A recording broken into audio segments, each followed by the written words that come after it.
नमस्कार।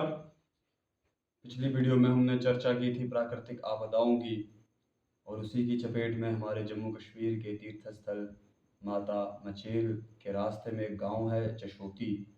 वहां पर जो भी हुआ बहुत ही दुखदाई था, परंतु इन घटनाओं से हमें सीख भी लेनी चाहिए कि जो प्रकृति का दोहन शोषण आज इस समय में हो रहा है वो ना हो।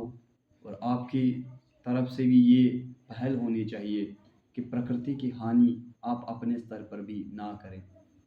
आज कठुआ में भी हुआ, सुनकर हृदय बड़ा दुखी है, परंतु मुझे ये लगता है कि आज भारतवर्ष में सनातन के लोग और भारतवर्ष के जो लोग हैं ऐसी स्थिति में हैं कि अगर उन्हें कोई समझाता है तो वो उनका शत्रु बन जाता है। कुछ दिन पहले हमारे संत जनों के लिए एक अनपढ़ लोगों की फौज खड़ी हो गई। उन्होंने स्त्रियों को लेकर जो बात कही, लिव इन रिलेशन को लेकर जो बात कही, उसी शब्द को लेकर तथाकथित स्त्रियों के अधिकार और तथाकथित फेमिनिज्म को अपनाने वाले लोग उनके खिलाफ खड़े हो गए। मुझे समझ नहीं आता ये किस तरह के लोग हैं।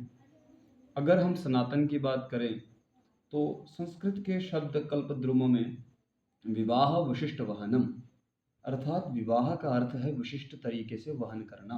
वहन करना अर्थात जीवन यापन करना। मुझे अचंभा होता है कि लोग इसीलिए दुखी हैं कि अगर उन्होंने किसी को सुधरने के लिए कहा है। व्यवस्था हमारे सनातन में भी इस तरह की पाई गई है।